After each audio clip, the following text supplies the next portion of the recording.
Our next and last session is Ryan Gibson presenting People Don't Care About Your Funnel, Uncovering the Real Buying Journey. So take it away, Ryan. Yeah, thanks, Ed. And thanks everyone for sticking around on a Saturday morning. I'm like cleanup crew, I guess. Um, so I do sincerely want to thank you. I know it's there's a lot to take in today. Um, I love talking about this topic, so I'm hoping to keep the presentation short. So that way, I want to give more time for people to ask questions and just any issues or challenges that maybe they're having in regards to customer research. So I want to talk to you first about funnels in general. Or actually, I'll talk to you about why I should be talking to you. Maybe that's a good place to start. So what I do is investigative interviews. And what that means is I talk to customers at length to try and uncover their behaviors, motivations, the why and how they buy and come to a product. I've interviewed over 350 people so far. I've stopped counting, to be honest, but so I just sort of like incremented and 50 after about a month. I've worked with about 100 businesses of all shapes and sizes, from just ideation, early stage, to much larger growth companies, and I have 20 years of marketing experience. So these are sort of the frameworks that typically we see in marketing and sales. The first one in the top corner is what we are usually most people are common with, which is the marketing funnel, the purchasing funnel, the buying funnel. I don't think a lot of people know this, but that framework is actually over a century old, and it's the most common one we use today in businesses to map things. Adjacent to it over here is the flywheel. A lot of people credit that to HubSpot. Some other people talk about it in different ways, but it's essentially a more modern version of the funnel. But you're essentially doing the same things, attracting people, trying to convert them, and then have them become customers over the lifespan. And the bottom corner here is the McKinsey consumer journey model. That was born out of a giant study McKinsey did in 2007. They researched the buying patterns and behaviors of over 20,000 consumers, and they came to this conclusion. And this is what they try to teach and espouse to people. And then finally, jobs to be done, which people have probably talked a lot about over the last 2 days. Most people are probably familiar with it. It's Clayton Christensen innovation model. Everyone has their own sort of hot take on it. I use it more in a marketing context rather than an innovation context, but it's still a framework that people are familiar with. Here's the thing, though. Here's sort of what I believe to be true, is that buyer journeys are not a linear thing. And what ends up happening with a lot of those frameworks we just saw is marketers handcuff themselves to them and thinking they got to plug and play into all those various stages, when the reality is they are just concepts. And you need to understand what the actual journey is and use those frameworks to sort of model, okay, what is actually happening against what the research is showing. Because as you can see from my slide, it gets very complex now, especially in the last 3 or 4 years. There's so much that's happening in a buying journey and different ways that I can research a product or a service. It's almost hard to really keep up. And case in point, so when I was in B2B in 2008, this is how I would predominantly buy. I was the director of operations and marketing for a chain in Canada. We had about 120 restaurants. And let's just take our coffee contract. It was worth about $6 million US annually. And these are different ways I get exposed to different players in the market, right? Trade shows, business media, trade magazines, so on and so on. And I'd work really closely with my account executives, trying to understand what's happening, because we didn't have a lot of budget for a lot of research. I had to do a lot of it myself. And today I do more of it myself. Online reviews. I joke I go to Reddit for the real reviews. Think of all the times that you've been like in a Slack channel today. How many people have probably given referrals to things and tools they use? Think of podcasts, demo videos. I want to do it myself. I want to watch the demo myself. I don't necessarily want to talk to a human yet. I might reach out to my network.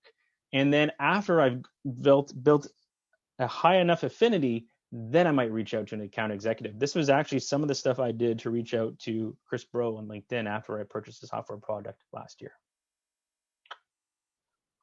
Because here's your thing, if you don't understand what people are doing, you can build something, launch it, and it just goes nowhere. So that's why I went back to jobs be done for a lot of my career is I want to design the go-to-market strategy around what people are actually doing. I want to understand, and I want to care about how are they moving along each point of the journey, from when they have an idea, they want to pay money to solve something, to how they actually purchase the product and then evaluate whether it's met those expectations. That's to me how marketing lives and breathes. So if I can understand how customers are doing that in their own voice and in their own words in the context of their world, I can make a lot more better choices by marketing. So I don't know what happened there, Ed. Technical difficulties. No, for me. So I'm reversing engineering a treasure map. That's what I'm doing. Because at the end of the day, I want to get customers, get them through a marketing funnel, get them to sales, make more money. And if I don't understand that path, then I don't have a map to more sales. So here's an example of a company we worked with. This is Equator Coffee. They're here where I live in Ottawa, Canada. They're primarily a roaster, and they reached out to me with 3 core questions that they wanted to solve through qualitative research. The first, were the cafes a path to growth?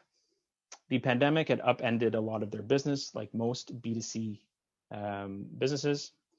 They wanted to understand, do we actually need these cafes? We're primarily a roaster. We do wholesale. We have home to D2C. That's direct to consumer. What is the path for us that we can de-risk the cafes and not necessarily have to invest more capital into them? The second problem was their leadership team was paralyzed by politics. So what does that mean? They disagreed on who the customer was and who their ideal customer was and who was bringing the best lifetime value and who's the easiest to acquire. Half of them thought they were catering to coffee connoisseurs that wanted a high-end experience, want to understand everything about the coffee, similar to how craft beer or wine works. The other half of the leadership team thought they just don't want Starbucks. They want a consistent cup of coffee that's good. And they don't want to buy it from a large brand. And that divide stopped them from making marketing decisions on how they were going to grow the business. And that bled into the third question, well, then why are they choosing us then? Because they really couldn't understand what was happening. So we interviewed 10 customers in their ideal client profile at length. We want to understand things like the routines and behaviors. How do you consume coffee? When at home, how do you prepare coffee? What equipment do you use? What causes this routine to change? What happens after you make coffee? Now, you can see a lot of it is very product type conversation, but what I'm listening for is I'm trying to understand the emotions, what steps they're taking, what problems they're trying to solve, and I'm looking for marketing angles of how to talk about the product and our services even before they understand we exist. First thoughts and awareness. When was the last time you tried a brand new cup of coffee? What were you doing? What was happening? I want to understand, not even when they see the option in front of them, they realize it's time for a change. What's happening in the environment around them? What's going through their mind? I want the story. So here's what we found out. The majority of their customers prefer to brew at home. They would go to the cafes, but if you gave them a choice, they preferred to brew at home. And they didn't prefer to brew at home with high-end equipment.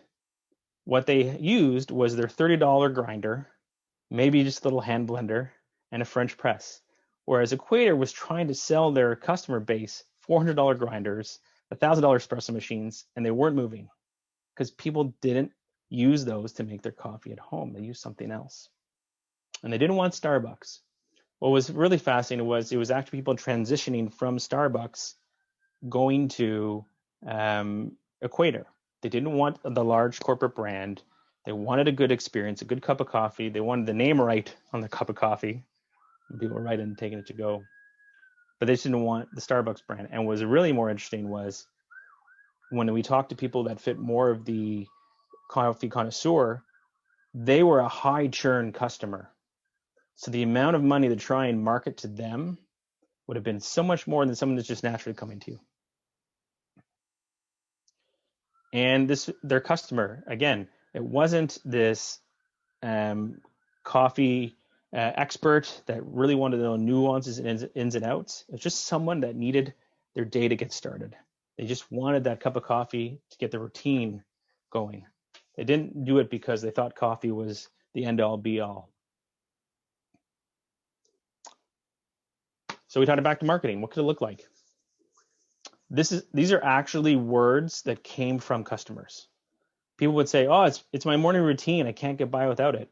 I love them. They're always fresh. I can always get them. They're so responsive. They know what I like." So we took those words and plopped it right into possible marketing campaigns for them.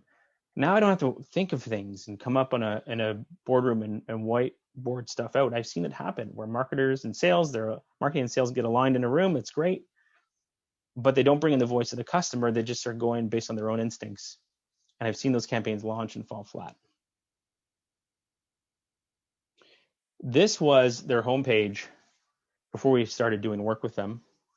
And you can see that grinder right there retails at $300 US.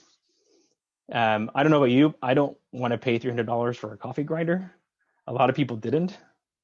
So they were having trouble moving these things. You can see already the story and the narrative you're spinning right when you hit the website is very different. This is their website today. If you type in a Quitter Coffee, this is the image you'll see. Delivered to your door because the customer preferred it that way. They're using a French press. And a key one here, you see our customizable subscription service. People didn't want to be tied to not having, they wanted more choice in the subscription service that they had already, which is why that wasn't moving as well. And what's really interesting now, they've actually hired an e-commerce marketer to handle the growth of their D2C business. They weren't even thinking of that position before we did this work.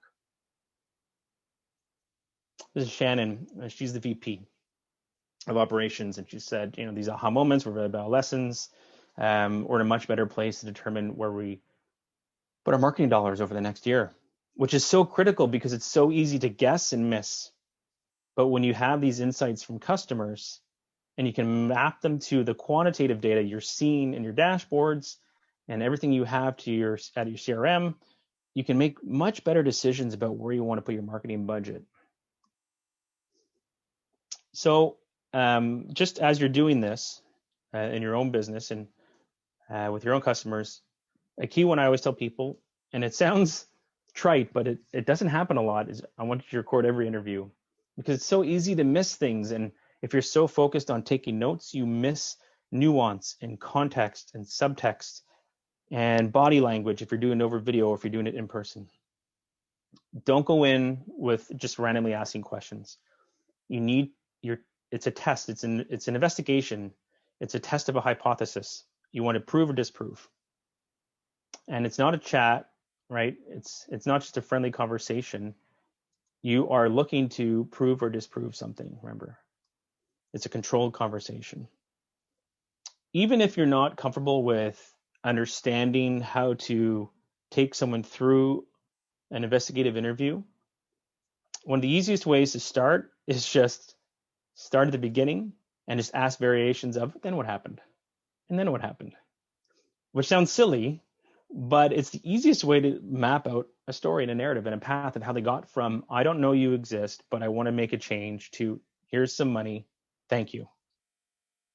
And this is the last one, and this is the part a lot of people struggle with, is you have to create actions for every insight. And we can talk a bit more about this after I'm done, but you need to have a plan from, this is what we know now or what we believe to be true. Here's the action we need to take in the business to uncover more and drive more insights.